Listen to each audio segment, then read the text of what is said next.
जय हिंद दोस्तों। हम नवंबर मंथ के करंट अफेयर कर रहे हैं और इस वीडियो में हम कवर करेंगे सिक्योरिटी पोर्शन। पहली न्यूज़ है हमारी इंडियन कोस्ट गार्ड से रिलेटेड। तो इसमें जो है पार्लियामेंट्री स्टैंडिंग कमेटी ने रिव्यू किया है इंडियन कोस्टल गार्ड्स के रोल को इन कोस्टल सिक्योरिटी में।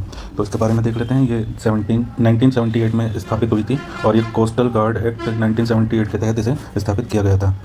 ये मैरीटाइम लॉ को इन्फोर्स करती है, सर्च करती है, रेस्क्यू करती है लोगों को, या कंट्री में किसी और कंट्री में कोई प्रॉब्लम होगी, डिजास्टर वगैरह होगी तो वहाँ पर भी जाके ये रेस्क्यू करती है। फिर मैराइन पॉल्यूशन रिस्पॉन्स, मतलब मैराइन पॉल्यूशन को भी एक तरीके से उसका रिस्पॉन्स करती है। और इसका जो है कई सारे काम है। एक तो ये डीप सी में जाके वहाँ पर सर्विलेंस वगैरह करती है, जैसे 200 नॉटिकल तक ये जा सकती है हमारी इंडियन कोस्टल गार्ड। और टेरिटोरियल वाटर सर्विलेंस जो है, इंडिया की टेरिटोरियल जो वाटर है वहाँ पर भी ये रहती है। फिर एक आती है कोस्टल पेट्रोलिंग जो कि स्टेट के आसपास होती है और 12 नॉटिकल के अंदर अंदर ये काम करती है, स्टेट मैराइन पुलिस जो होती है। नेक्स्ट न्यूज़ की तरफ चलते हैं कि मणिपुर में आफस्पार लग गया है, जिसके फुल फॉर्म है armed forces special power act. 1958 में ये बनी थी, स्थापित हुई थी और ये डिस्टर्ब्ड एरिया में लागू की जाती है मिनिस्ट्री ऑफ होम अफेयर के द्वारा। किसके कहने पर लागू की जाती है? ये गवर्नर के कहने पे लागू कर दी जाती है, या कोई यूटी है तो एडमिनिस्ट्रेटर के कहने पे लागू कर दी जाती है। और इसे जो हटा सकता है वो सेंटर ही हटा सकता है। इसमें कुछ स्पेशल पावर है उनके, जैसे फायर करना, अरेस्ट करना और सर्च करना बिना वारंट के। और जब किसी को अगर इन्होंने अरेस्ट किया है तो वो सीधा पुलिस को ला के देंगे, ये अपने पास नहीं रख सकते, ये सीधा पुलिस को हैंड ओवर करेंगे अगर किसी को अरेस्ट किया है। इनके ऊपर legal action against armed forces इनका सिर्फ सेंट्रल गवर्नमेंट ही इनके ऊपर लीगल एक्शन ले सकती है, स्टेट गवर्नमेंट नहीं ले सकती। सुप्रीम कोर्ट ने कुछ अपने जजमेंट में बोला है कि जैसे नागा पीपल मूवमेंट 1997 के टाइम पे बोला था सुप्रीम कोर्ट ने कि जो जान से मारने की जो पावर है उसे थोड़ा स्पेसिफिक किया जाए, किस किस सिचुएशन में एक प्रॉपर क्राइटेरिया होनी चाहिए कि इस सिचुएशन में ही हम किसी की जान ले सकते हैं।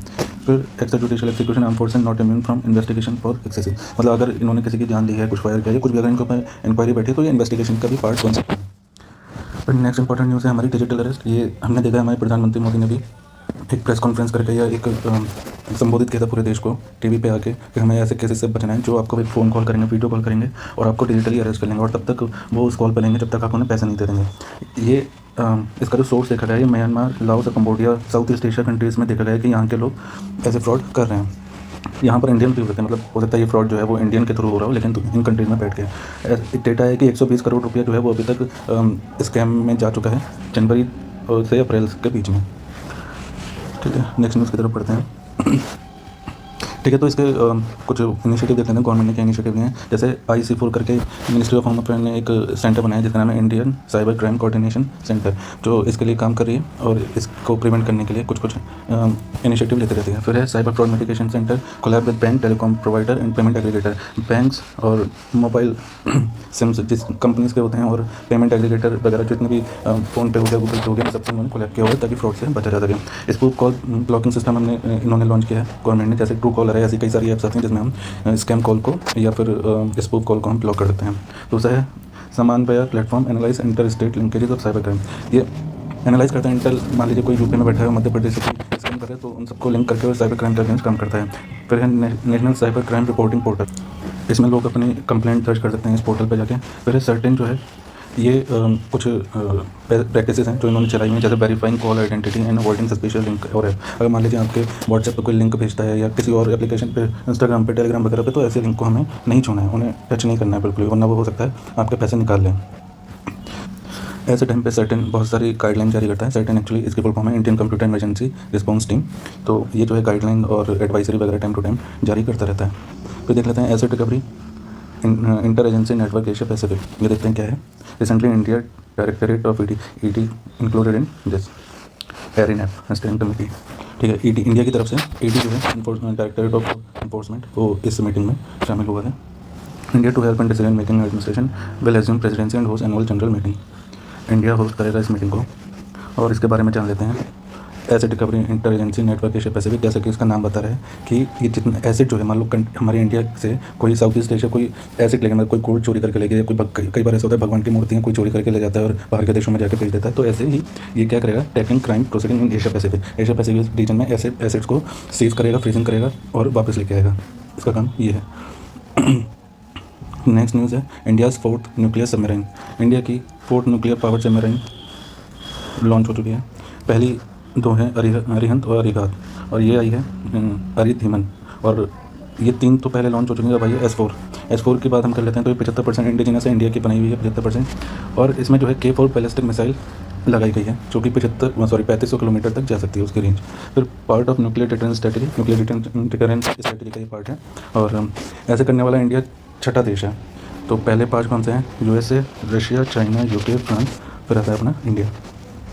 नेक्स्ट न्यूज़ देख लेते हैं। India first long range hypersonic missile. Hypersonic होता है 5 मैक नंबर से जो ज़्यादा की स्पीड होती है उसे हाइपरसोनिक बोलते हैं। मैक नंबर मतलब अगर 1 मैक नंबर है, इसका मतलब ये स्पीड ऑफ साउंड है, speed of sound 1 Mach is equal to speed of sound. तो 5 मैक से ऊपर चला जाएगा यानी हाइपरसोनिक मिसाइल होती है। देखते हैं DRDO ने इसे जो है टेस्ट किया है। First long range hypersonic missile है और इसे ओडिशा के कोस्ट से इसे टेस्ट किया गया है, और ऐसा करने वाला इंडिया जो है तीसरा कंट्री बन गया है। पहले हैं US, रशिया और चाइना, इसके बाद अब इंडिया बन गया लॉन्ग रेंज में हाइपरसोनिक मिसाइल जो है इंडिया ने लॉन्च किया है। इसमें जो है स्क्रैमजेट प्रपल्शन यूज़ किया गया है। स्क्रैमजेट प्रपल्शन का मतलब होता है ये जो कंबशन होगा इस प्रपल्शन में, ये सुपरसोनिक स्पीड पे होगा, ठीक है। और thermal structure protection for extreme temperature, इसका जो बॉडी है एक्सट्रीम टेम्परेचर से एक्सट्रीम टेम्परेचर को टॉलरेट कर सकते हैं। हाइपरसोनिक एक्सीड मैक 5 जो कि है 5 into sound speed of sound. 1 Mach होता है स्पीड ऑफ साउंड, 1 से 5 होता है सुपरसोनिक और 5 से ऊपर होता है हाइपरसोनिक।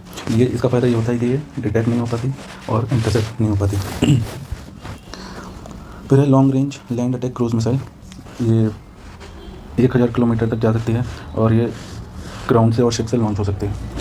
नेक्स्ट न्यूज़ है पैंटसिर एयर डिफेंस सिस्टम यानी पैड, इसे देख लेते हैं। ये भारत डायनामिक लिमिटेड ने इसे साइन किया है MOU रशिया के साथ। रशिया की ये कंपनी है जिसका नाम है रोसोबोरोनेट export for Pantsir variants.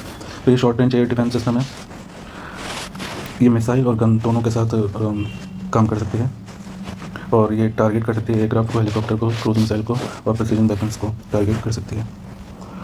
Next news है एक्सरसाइज अंतरिक्ष अभ्यास। ये इंडिया फर्स्ट डिफेंस एक्सरसाइज है, दिल्ली में हुई है और इसे किया है डिफेंस स्पेस एजेंसी ने कंडक्ट किया है। इसका पर्पज़ क्या है? Integrate space capability with military operation and secure space assets, ठीक है।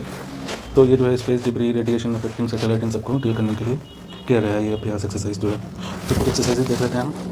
महासागर एक्सरसाइज जो है ये तीसरा एडिशन था इसका। इसकी फुल फॉर्म है maritime head for active security and growth for all in region. ये इंडियन नेवी ने कंडक्ट की है और इसमें जो पार्टिसिपेंट्स थे वो थे Bangladesh, Comoros, Kenya, Madagascar, Maldives, Mauritius, Mozambique, Seychelles, Sri Lanka, Tanzania. ज़्यादातर अफ्रीकन कंट्रीज थी इंडियन ओशन में। और फिर नेक्स्ट एक्सरसाइज है गरुड़ शक्ति, ये इंडिया और इंडोनेशिया की है। फिर विनबैक्स, ये वियतनाम इंडिया की है। सिनबैक सिंगापुर इंडिया की है। सारेक्स है इंडियन कोस्टल गार्ड की और 11th एडिशन इसका हुआ है। सारेक्स की फुल फॉर्म है search and rescue exercise and workshop, मतलब ये रेस्क्यू और सर्च वगैरह में इसकी जो ट्रेनिंग की गई है या एक्सरसाइज की है वो इस फील्ड में की गई है। फिर है पूर्वी प्रहार, ये ट्राई सर्विस डोमेस्टिक एक्सरसाइज है, यानी Indian army, Indian navy, Indian air force की तीनों की एक एक्सरसाइज है, वो है पूर्वी प्रहार। फिर है ऑस्ट्रो हिंद यानी इंडिया एंड ऑस्ट्रेलिया। फिर है संयुक्त विमोचन 2024, गुजरात में हुई है ये, और multi annual joint humanitarian assistance and disaster relief exercise है। इसमें इंडियन आर्मी है और कुछ इंपॉर्टेंट फॉरेन कंट्रीज़ हैं, गल्फ की है, Gulf Cooperation Council, Indian Ocean Region और साउथ ईस्ट एशिया। फिर है सी विजिल 2024, ये 4th एडिशन है, pan India coastal defence exercise है, इंडियन नेवी ने कंडक्ट किया है। फिर ऑपरेशन सागर मंथन, तो नारकोटिक कंट्रोल ब्यूरो ने NCB ने 700 kg एक ट्रक को सीज किया है जिसका नाम है मिथेम्फेटामाइन करके एक ड्रग है, उसे एक ऑपरेशन के तहत जब्त किया गया है जिस ऑपरेशन का नाम है ऑपरेशन सागर मंथन। ये ड्रग जो है परफॉर्मेंस एनहेंसमेंट के लिए काम आता है। ये ADHD जो डिसीज़ होती है उसको ट्रीट करने में काम आता है। ADHD मतलब attention deficit hyper activity disorder, और ट्रॉमिक ब्रेन इंजरी में भी ये काम आता है। तो इसको जब्त किया गया है NCB के द्वारा। तो नवंबर मंथ की सिक्योरिटी से रिलेटेड न्यूज़ हमारी ख़त्म होती है।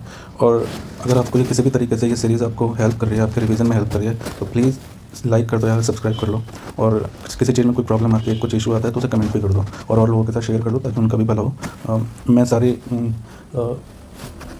मंथ की न्यूज़ लाऊंगा। अक्टूबर से स्टार्ट की है, नवंबर की होगी, दिसंबर की होगी, जनवरी, फरवरी, जब तक एग्जाम नहीं हो जाता तब तक मैं सारी मैगजीन कवर करूँगा। तो अगर हेल्पफुल हो रही है तो प्लीज़ लाइक कर दो, सब्सक्राइब कर लो और शेयर कर दो, लोगों के साथ कमेंट भी कर देना। Thank you.